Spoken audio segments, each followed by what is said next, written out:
Fala apicultores, tudo belezinha com vocês? Meu nome é Albiratan Rodrigues e sejam bem-vindos a mais um vídeo do nosso humilde canal Apicultura, o canal que defende a causa literária e valoriza a literatura. Gente, estou aqui, nesse paraíso aqui, estou aqui na cidade de São João dos Passos, aproveitando o silêncio e aproveitando a privacidade que dificilmente eu tenho para gravar os meus conteúdos. Então é hora de aproveitar e vamos dar continuidade aos nossos estudos, viu, gente? Então, deixa eu desabilitar aqui a câmera. Eu sei que a imagem está uma belezura, mas eu vou ter que desabilitar a câmera aqui. Me deem só um minutinho que eu já vou desabilitar aqui. Só um minutinho, peraí. Pronto. E nós vamos dar continuidade. Peraí, deixa eu soltar um espirro aqui. Pronto, passou. É, o Rei Leão e outros problemas. Gente, como eu falei para vocês, o, a jornada do escritor, o livro não acabou, por isso que nós estamos dando continuidade à leitura. Porém, contudo, todavia, mais, conquanto, é, estamos fazendo aqui uma análise profunda sob o ponto de vista do Christopher Vogler, que é o autor deste livro maravilhoso, de 5 filmes. Se eu não me engano, são 5 filmes. O primeiro foi Titanic e o segundo é O Rei Leão. Estamos fazendo uma análise aprofundada aqui a respeito do filme que fez esse sucesso aqui. Então vamos estudar aqui O Rei Leão e outros problemas. No verão de 1992, recebi um pedido dos executivos da Disney Feature Animation para analisar as histórias de um projeto chamado O Rei da Selva, que acabou ficando conhecido como O Rei Leão e, no fim das contas, transformou-se na animação de mais sucesso que a Disney fez até então. No entanto, na época, essa foi apenas outra oportunidade de usar as ferramentas da jornada do herói para solucionar problemas na história. Enquanto seguia para a terra da animação no obscuro distrito industrial de Glendale, Califórnia, recordei o que sabia sobre o projeto. Tratava-se de um empreendimento incomum, a despedida da tradição da Disney de adaptar a literatura infantil popular ou os clássicos. Pela primeira vez, tinha-se uma ideia original de história, criada por Jeffrey Katzenberg e sua equipe de jovens animadores em um jato da empresa. Estavam voltando de Nova York, onde haviam acabado de assistir à pré-estreia de sua última obra, A Bela e a Fera. Katzenberg, um recém-convertido e entusiasta da animação, reuniu animadores numa discussão sobre o momento em que sentiram as agitações da vida adulta. Relatou o momento em que sentiu ter se transformado num homem, e todos perceberam que a ideia seria interessante para um filme. Começaram a discutir formatos e cenários que poderiam respaldar essas histórias, e por fim concordaram em fazê-lo inserido totalmente no mundo dos animais africanos. A Disney não produzia um longa-metragem animado exclusivamente voltado ao mundo animal desde Bambi, em 1942. Então a ideia parecia fresca e também poderia atrair a afeição pública pela natureza. Para animar um personagem humano, é necessário representar um grupo étnico específico e escolher certas cores de cabelo e pele que possam impedir que membros do público com feições diferentes se identifiquem totalmente com o personagem. Muito dessa limitação desaparece com o uso de animais, pois as preocupações humanas sobre raça e genética tornam-se menos relevantes. Gente, vou já fazer o comentário, é porque a leitura está muito interessante.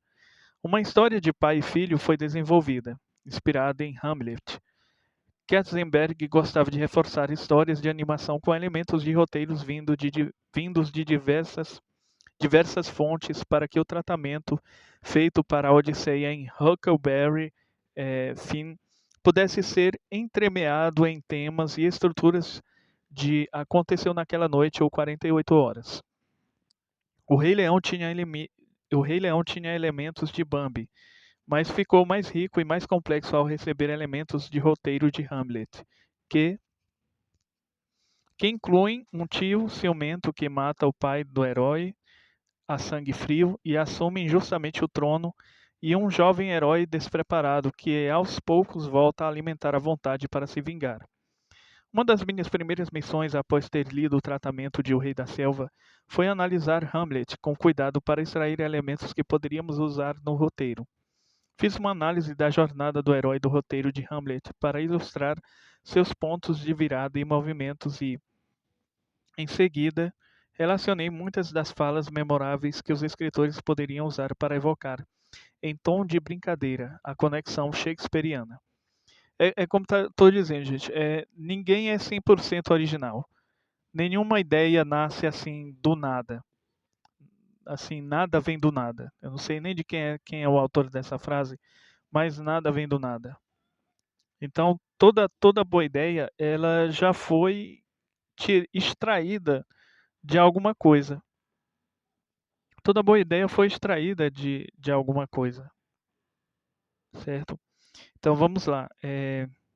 Os filmes animados da Disney eram concebidos para funcionar em todos os níveis de público, com piadas físicas para crianças mais novas e graças verbais e ações irreverentes para adolescentes, além de piadas internas sofisticadas para os adultos. Um pouco de Shakespeare entrou no roteiro, especialmente através do personagem de Scar, o vilão, que teve a voz emprestada do ator inglês Jeremy Irons. Ele dublou as referências desviadas de Hamlet de modo que cômico e irônico, como se desse uma piscadela sagaz para o público adulto. Ao chegar ao complexo, perdão, ao chegar ao complexo de animação da Disney, entrei no mundo especial do que se transformaria o Rei Leão. Cada cubículo de animador que estava forrado com fotos e desenhos da vida africana. E muitos da equipe haviam feito safaris fotográficos na África para se inspirar. Os storyboards foram montados no auditório, onde me juntei aos animadores e designers para assistir à última apresentação dos diretores, Rob Minkoff e Roger Eilers. Ali estava uma oportunidade para testar algumas das ideias da jornada do herói em um projeto grande. Eu era uma das centenas de pessoas que davam opiniões sobre a história, mas por um momento tive a chance de influenciar o produto final por minhas reações e argumentos. Tomei notas enquanto os animadores desenvolviam a história que mais tarde se transformaria em O Rei Leão. Ao ritmo de O Ciclo Sem Fim, os animais africanos reúnem-se para celebrar o nascimento de um jovem leão, Simba, cujo pai, Mufasa, é o governante da região ao redor da Pedra do Rei. Um dos convidados à cerimônia é um babuíno estranho e velho, Rafiki, que é afastado pelo conselheiro do rei, um pássaro temperamental chamado Zazu. Simba se torna um leãozinho petulante que canta "O que eu quero mais é ser rei". Desobedecendo a seu pai, ele escapa para explorar o assustador cemitério dos elefantes com sua amiga leoa Nala, e lá a dupla é aterrorizada por 3 hienas cômicas e medonhas, servas do irmão ciumento de Mufasa, Scar. Mufasa os resgata, mas dá uma bronca séria em Simba por desobedecê-lo. Simba está começando a aprender lições da realeza com seu pai quando Mufasa é assassinado com crueldade num estouro de antílopes, graças a um truque dissimulado de Scar. Ele faz com que Simba pense ter causado a morte do pai. E o leãozinho, temendo que Scar o mate, escapa pelo deserto. Assim como Hamlet deixa a corte da Dinamarca após o tio assassinar seu pai. No segundo ato, um Simba arrasado pela culpa chega ao mundo especial, de uma área de selva exuberante, onde encontra 2 comparsas divertidos, o suricato tagarela Timão e o gorducho javali africano Pumba, que representam o Rosencrantz e o Guildenstern da animação. Para fazer Simba esquecer-se da culpa, eles lhe ensinam a filosofia tranquilona de Hakuna Matata Ele mostra como viver com um banquete infinito de insetos na selva. Simba vira um leão adolescente poderoso e, um dia, tem um encontro violento com uma leoa que ameaça Pumba. No entanto, descobre que a leoa é, na verdade, Nala. O amor floresce num dueto romântico, mas Nala está numa missão. Ela conta a Simba como Scar tiranizou a Pedra do Rei, escravizou animais e tentou tomá-la como sua consorte. Ela pede que ele volte e tome seu lugar de direito como rei. Assombrado pela culpa e inseguro com sua força, Simba hesita. Como muitos heróis, ele não está ansioso para abandonar os prazeres do mundo especial. Mas o espírito de seu pai aparece, como o fantasma do pai de Hamlet no primeiro ato da peça, e o incentiva a enfrentar seu destino. No terceiro ato, Simba afasta a culpa, volta à Pedra do Rei e enfrenta Scar. Uma batalha ferrenha se instala. A virilidade de Simba e o direito de ser rei são postos à prova. Os aliados de Simba vêm ao seu auxílio, e Scar sai do poder com um toque de justiça poética, ecoando a maneira como deixou Mufasa cair para sua sorte. Simba toma o trono do pai e o círculo da vida continua. Aqui foi uma sinopse, viu, pessoal? Uma sinopse da animação, da história. Agora vamos aqui ao que o Christopher Vogler fala. Quando a apresentação terminou, não foi difícil ver os elementos da jornada do herói em O Rei Leão. Simba é o herói clássico, cujo mundo comum é de privilégios e do conhecimento que ele um dia será rei. Seu primeiro chamado é a exigência do pai de que ele cresça e enfrente as responsabilidades do trono. Conquistar o direito de governar a terra como rei é uma metáfora da fase adulta em muitas fábulas e contos de fadas. Sua ousadia e desobediência constituem uma recusa do chamado. Ele recebe outros chamados: a tentação de explorar a zona proibida, um chamado do romance da infância de Nala e, o mais drástico, a morte do pai, que o convoca para entrar numa nova fase da vida, em que ele precisa fugir para sobreviver. Simba tem muitos mentores durante a história. O pai é seu primeiro grande mestre, mostrando o caminho da realeza e o círculo da vida. Mas também aprende diplomacia e política com Zazu e um pouco do lado mágico da vida com Rafiki. No segundo ato, seus mentores são Timão e Pumba, que ensinam seu estilo de vida Hakuna Matata. No final do segundo ato, Nala vem ensiná-lo sobre o amor e a responsabilidade, e o espírito do pai é um mentor sobrenatural, que o encoraja a enfrentar seu destino.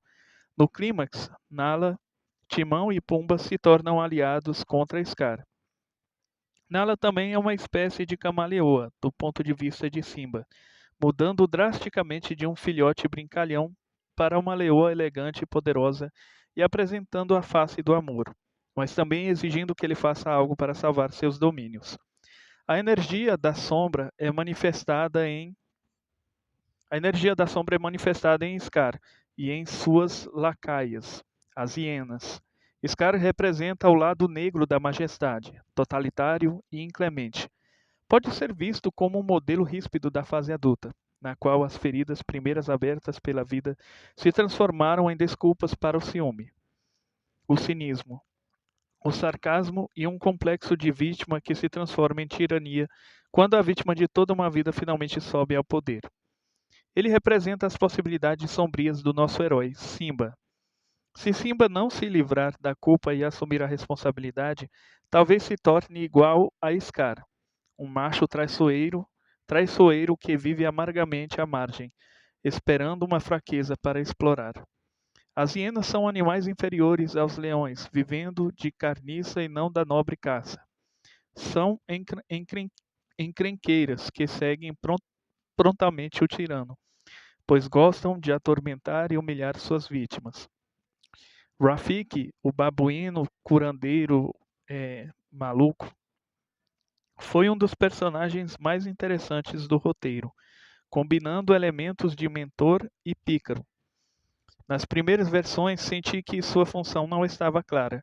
Ele era usado para a comédia, como um camarada malucado que se aproxima para fazer ruídos mágicos. mas que não tinha respeito nenhum. O rei o considerava um incômodo asa azul, o pássaro conselheiro do rei. O afastava quando ele se aproximava do bebê Simba.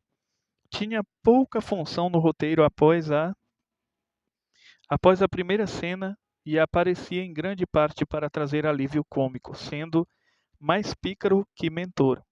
Numa reunião que seguiu a apresentação do storyboard, sugeri que o levassem um pouco mais a sério como mentor. Talvez Azul ainda suspeitasse e tentasse afastá-lo, mas Mufasa, mais sábio e compassivo, deixaria que ele se aproximasse da criança.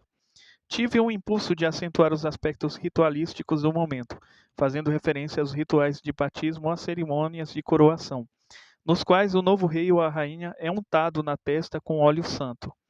Rafiki benzeria o leão bebê, talvez com sumo de frutas silvestres ou alguma substância da selva. Um dos animadores disse que Rafiki já carregava um cajado com cabaças estranhas amarradas a ele, e surgiu a ideia de Rafiki quebrar uma das cabaças num gesto misterioso e marcar o leão com um líquido colorido. Gente, isso vem muito se a gente parar para observar. O Rafiki, ele era como se fosse uma espécie de profeta, um xamã, um líder espiritual. Ele é visto dessa forma. Na selva africana, na história, ele é visto dessa forma. Por quê? Porque se você recorrer a. Eu não quero falar de religião, estou falando da Bíblia, certo? Mas, assim, de certa forma, eu estou falando de religião, porque a Bíblia está relacionada à religião, então. Mas, assim, os antigos profetas, eles tiravam de uma. Naquela época não existia essa coisa de garrafa. Eles tiravam de um chifre, geralmente era chifre de cabrito ou de boi, porque o chifre na cultura judaica representava autoridade, certo? E dentro desse chifre, esse chifre ele era usado como um recipiente. E dentro desse chifre havia um óleo, o óleo utilizado para a unção do rei de Israel. Isso aconteceu com Saul, isso aconteceu com Davi, principalmente com Davi. Quem é que não conhece essa história, a unção do novo rei de Israel, Davi? E o Rafik ele faz a mesma coisa.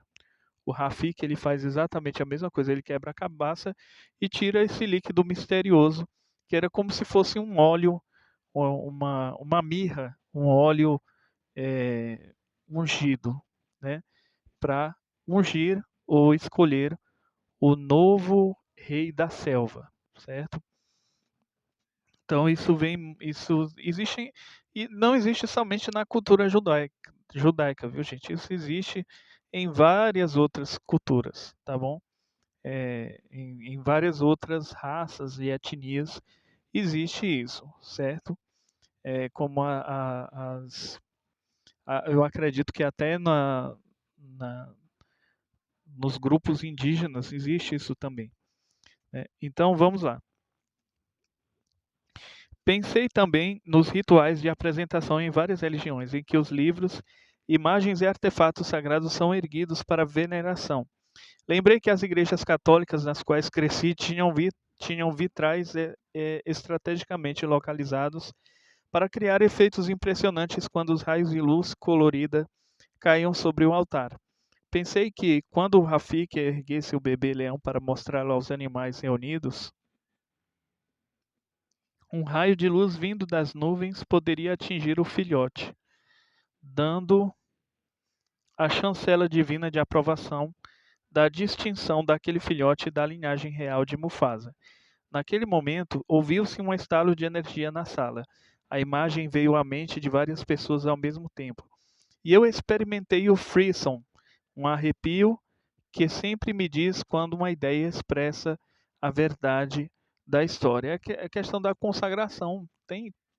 Eu creio que em toda igreja tem isso. Quando um bebê nasce, depois que o bebê nasce, Ele é apresentado no altar da igreja pelo sacerdote, pelo pastor da igreja, ou padre, pelo líder, né, da comunidade. Ele é apresentado, então o líder pega em seus braços o bebê e o ergue para cima e faz a oração, que a gente chama de oração sumo sacerdotal, clamando e invocando as bênçãos celestiais. Então é a mesma coisa aqui no Rei Leão. Ó, aí temos aqui a imagem tão bonita, a parte em que ele vai ungir a testa do filhotinho. O mentor marca o herói como um líder escolhido. Uma questão bastante discutida nesse estágio foi a morte de Mufasa. Alguns dos animadores sentiram que a descrição gráfica da morte de um pai, mesmo de um pai animal, era muito intensa. Nos storyboards, Mufasa é pisoteado até a morte num estouro de antílope, e o jovem Simba é mostrado numa aproximação, cutucando e farejando o cadáver, buscando sinais de vida, mas finalmente compreendendo que o pai está morto. Alguns sentiram que a cena seria forte demais para crianças mais novas. Outros responderam que a Disney sempre mostrara o lado sombrio, trágico e brutal da vida, e que, embora a empresa tenha sido criticada várias vezes por isso, essas cenas são parte da tradição da Disney, desde a morte da mãe de Bambi até a de Woody Yeller, o cão do filme Meu Melhor Companheiro. Walt enfrentou muita controvérsia pela morte de Woody Yeller, e mais tarde sentiu que matar um personagem amado era um rompimento do pacto com o público. Quando a questão surgiu na adaptação animada de O Livro da Selva, Walt insistiu: o urso fica vivo. Cara, o Christopher Vogler conhecia o Walt Disney de perto, bicho. Cara, conheci. Então, por isso que eu digo, não é somente por isso que a gente deve dar credibilidade a ele, não. É porque ele teve contato com muitos cineastas, muitos atores, atrizes, muita gente famosa e muitos roteiristas aí famosos de, de filmes que foram um sucesso de bilheteria. Então tem que respeitar o cara, porque o cara é das quantas, viu? O cara é o rei da cocada preta. Vamos lá. No final, foi decidido que o Rei Leão enfrentaria a morte sem rodeios. E a cena foi feita como originalmente desenhada. Os argumentos que prevaleceram foram de que o filme buscava o realismo de um documentário sobre a natureza, que o público estava acostumado a ver tratamentos realistas de violência animal e que estávamos fazendo um filme para o espectro integral do público, não apenas para crianças, que talvez ficassem traumatizadas com a cena. Concordei com a escolha, sentindo que o que estávamos tentando descrever era real no mundo animal. Mas foi um pouco decepcionante quando o filme se desviou do realismo no segundo ato, com a comédia despretensiosa substituindo o que teria sido uma luta desesperada pela sobrevivência. Fiquei incomodado com um elemento, só que é o Christopher Vogler falando, viu? Fiquei incomodado com um elemento estrutural do primeiro ato, a excursão até o assustador cemitério dos elefantes. Instintivamente senti que, embora fosse uma boa cena, ela estava no lugar errado. Tratava-se de uma visita sombria à Terra da Morte e parecia mais adequado como estágio de uma aprovação do segundo ato. O primeiro ato já tinha o grande peso da morte do pai de Simba, e senti que a sequência do cemitério dos elefantes deixava o primeiro ato longo demais e assolado pela energia da morte. Sugeri que guardassem a locação do cemitério como uma caverna secreta para a crise central de morte e renascimento do segundo ato, e substituíssem a cena do primeiro ato por outra transgressão de Simba que testasse a paciência do pai, mas com um tom mais leve, menos mórbido. Esse conselho não foi aceito, e quem sabe se teria feito diferença. Christopher Vogler falando, se perguntando aqui. Porém, sinto que o filme fica enfraquecido pela virada que dá no segundo ato. O realismo quase fotográfico das cenas animais do primeiro ato é substituído por um estilo de desenho mais tradicional da Disney, especialmente na apresentação cômica de Timão e Pumba. Simba é um carnívoro em crescimento, e não há nada de realista em ele sobreviver com uma dieta de insetos. Sinto que o filme perdeu uma grande chance de acompanhar a promessa do primeiro ato com uma série realista de testes, levando a uma aprovação com ameaça de vida próxima do ponto intermediário. Alguém deveria estar ensinando a Simba as verdadeiras habilidades de sobrevivência. Como perseguir uma presa, como caçar, como lutar pelo que é dele, como lutar pelo que é dele.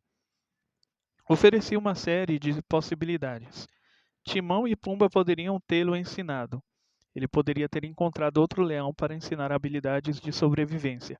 Ou Rafiki poderia aparecer para continuar os ensinamentos de Mufasa.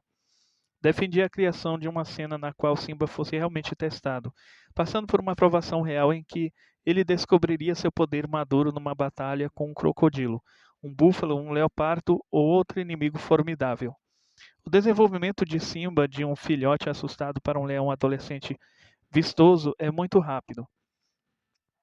Na minha opinião, com uma rápida transição enquanto ele cruza uma tora de madeira. Uma montagem de cenas de Simba aprendendo a caçar primeiro de um jeito cômico e, em seguida, com maior segurança, teria sido uma narrativa mais eficaz. Timão e Pumba acrescentam um alívio cômico tão necessário para a história, mas falham na dramatização dos estágios de desenvolvimento de Simba, nas lições individuais que ele precisava aprender. Ensinam-no a relaxar e aproveitar a vida, mas não dão a ele aquilo de que realmente precisa. As lições aprendidas do segundo ato. Acalme-se, relaxe, aproveite a vida, não se estresse. Seja cara de pau e um pouco grosseiro, reconheça o amor quando encontrá-lo. Não preparam Simba para a provação que ele terá de enfrentar no fim das contas. Enquanto isso, sinto que havia mais trabalho para Rafiki fazer nessa história. Queria que fosse mais como Merlin, um sábio experiente que talvez tivesse sido conselheiro do rei no passado, que finge ser louco para que possa parecer inofensivo para o usurpador e que é encarregado da missão de procurar o jovem príncipe quando ele cresce no exílio, treinando-o para o momento em que estiver pronto para tomar o trono que é seu por direito. Defendi que ele fosse introduzido no segundo ato como mentor que acompanharia Simba no caminho para dentro do mundo especial e desempenhasse a função de mentor, dando ao herói algo necessário para concluir a jornada e enfrentar a morte. Rafiki era necessário para ensinar verdadeiras lições de sobrevivência que Timão e Pumba não puderam ensinar. Visualizei Rafiki aparecendo logo depois de Simba chegar ao mundo especial, guiando o jovem leão através de uma série de testes progressivos que o preparariam para seu confronto final com o Scar. Claro que Timão e Pumba ainda estariam lá como o bem-vindo alívio cômico. O personagem de Rafiki cresceu de modo significativo durante o resto do processo de desenvolvimento. Os animadores, gente, às vezes eu penso, fazer uma paradinha aqui, a leitura tá ótima, tá divina. Às vezes eu penso, assim, eu sei que o alívio cômico, conforme o Christopher Vogler falou, como o próprio nome sugere, é alívio cômico. O objetivo é trazer um alívio, para não ficar uma coisa tão séria, para não ficar essa tensão sobre o telespectador ou sobre o leitor. Mas é o seguinte, às vezes eles colocam um alívio cômico só como encheção de linguiça, entendeu? Só com encheção de linguiça, porque eu acredito que até o alívio cômico tem que ter um certo. O propósito é fazer a pessoa rir. Mas eu sou mais aquele alívio cômico que faz com que o protagonista, o herói da jornada, ele cresça, ele se desenvolva, ele progrida. É aquele alívio cômico que vai para o progresso, perdão, do personagem principal. O personagem de Rafiki cresceu de modo significativo durante o resto do processo de desenvolvimento. Os animadores terminaram por transformá-lo num verdadeiro mentor.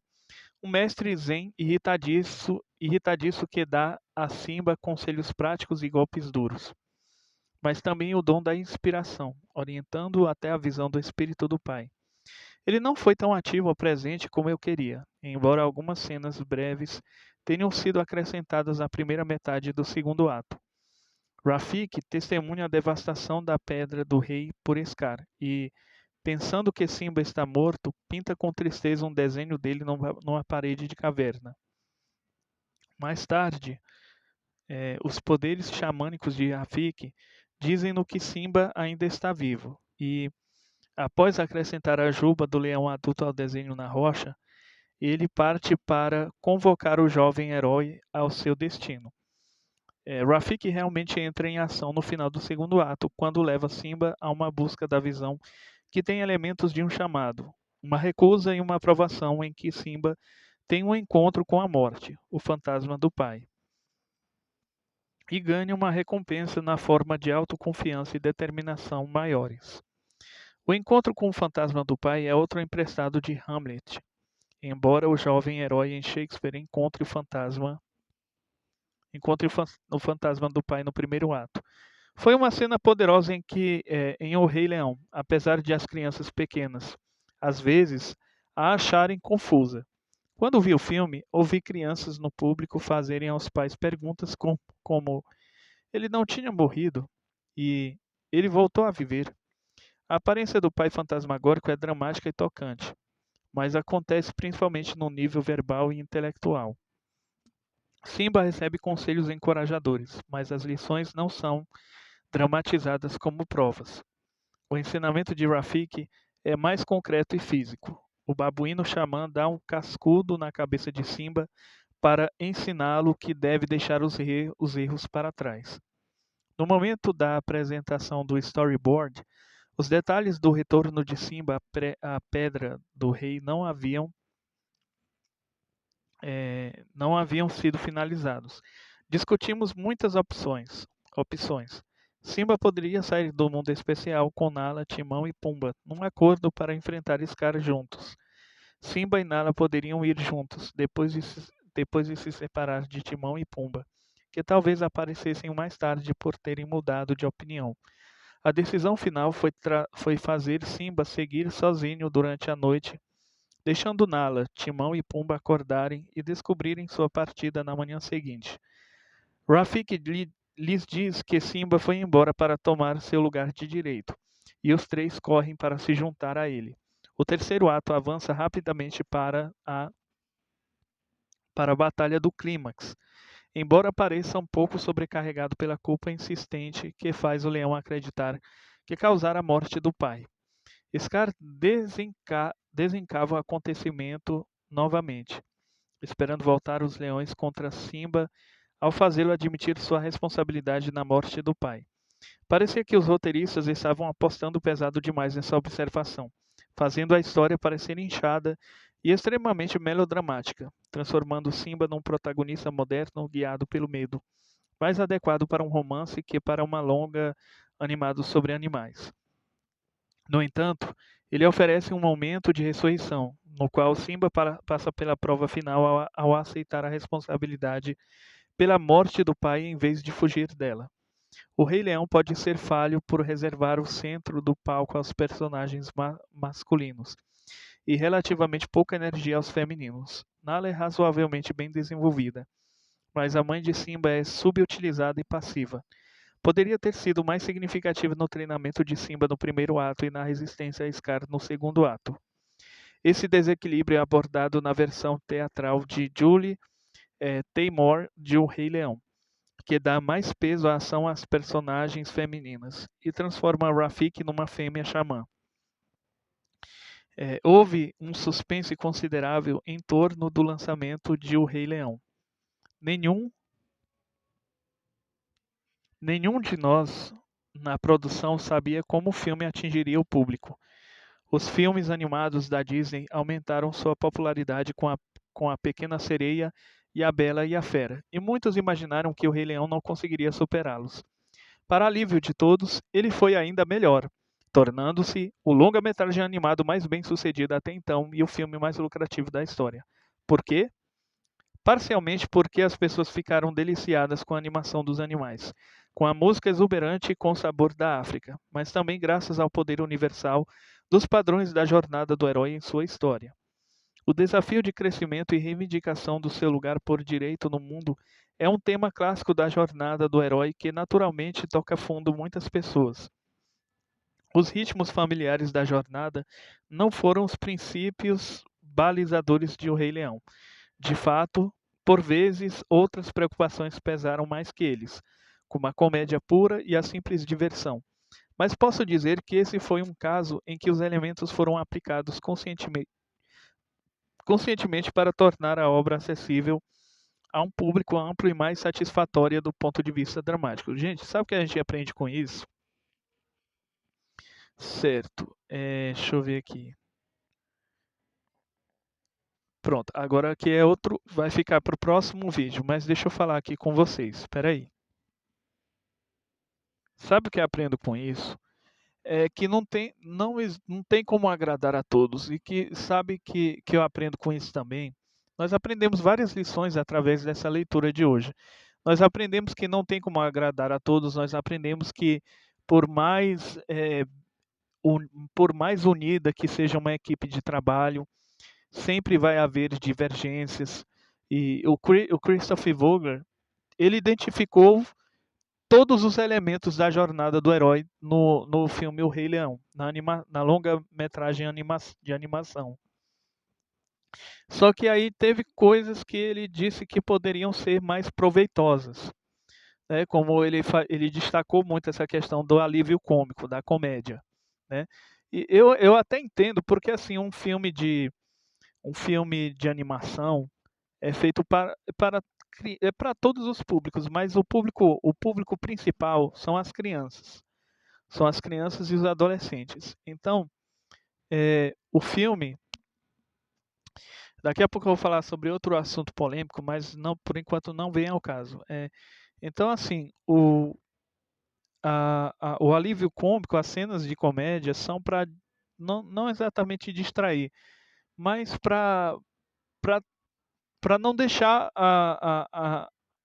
digamos assim, a história tão tensa, né? Porque senão fica muito dramático e a criança, ela, assim, a criança dos dias de hoje, ela não tem psicológico suficiente para entrar na realidade do mal. Antigamente, na Idade Média, era mais fácil falar de desgraças para uma criança, porque as crianças viam pessoas sendo queimadas em praça pública na Idade Medieval, na Idade das Trevas. Isso era normal para as crianças. Elas viam gente sendo queimada, elas viam gente sendo guilhotinada, tendo a cabeça decepada e tudo mais. Muitas coisas horríveis. Mas hoje a criança ela não está preparada psicologicamente para ver tanto drama num filme de animação. Por isso que a questão tem que ter a questão do, do a questão do alívio cômico. Eu gostaria muito que nesse livro aqui o Christopher Vogler falasse sobre a animação Procurando o Nemo, que para mim foi um sucesso tremendo. E de fato foi um sucesso tremendo, né? Mas assim, voltando aqui para a questão principal, nós aprendemos muitas lições com a leitura de hoje, gente.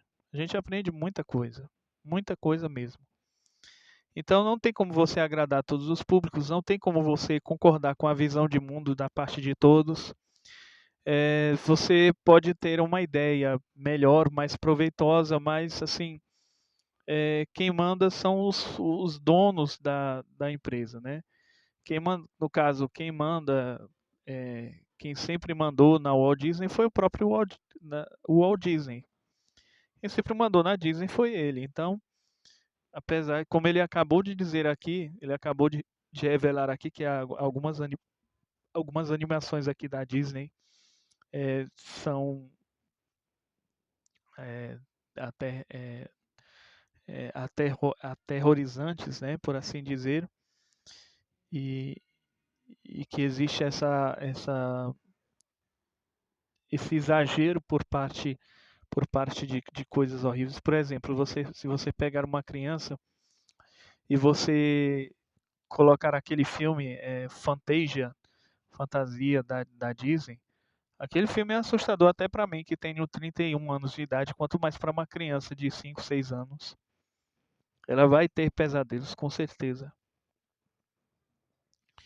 Porque no início da curta-metragem tem uma cerimônia ritualística, eu não sei o que aquilo ali representa. Eu não sei, ali só se eu entrevistasse mesmo o Walt Disney e perguntasse a ele qual era a visão de mundo que ele tinha, o que ele queria passar. Bom, se era terror, eles conseguiram isso com muita maestria, porque esses primeiros minutos são aterrorizantes, viu? Aterrorizantes mesmo. Mas enfim, eu não tô aqui para falar mal da Disney. Disney, eu consumi muita coisa da Disney e muita coisa também me fez feliz.